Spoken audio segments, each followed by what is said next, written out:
Yeah, I've played it. I've played all over. I really have a story, just a journey, For sure.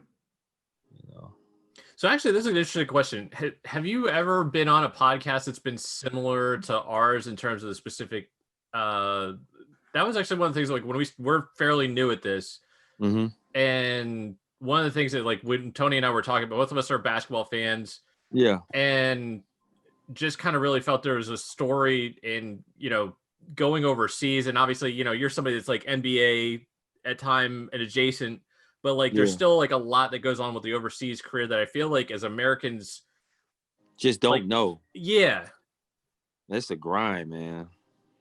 It is a grind. People like, even, I was just in the gym with I just before I picked my son up from school, I just came from working out, and I was in there with the takeover guys, and they train their kids year round and stuff like that. And I was just telling them, like, y'all guys just think it's just easy just to go overseas and be a professional basketball player. It's not. You guys got to work, man. Like, don't be in here on cruise control, because there are guys in New York working. There are kids in California working. There are kids in Philadelphia working. There are kids in Atlanta, Georgia working. You got to put the work in, man, because when you get overseas, and nobody's going to hold your hand, you're a man. You know what I mean? Like, no one's going to hold your hand. You're going to be over there where you don't know. You're not going to know the language. You're not going to be familiar with the terminology.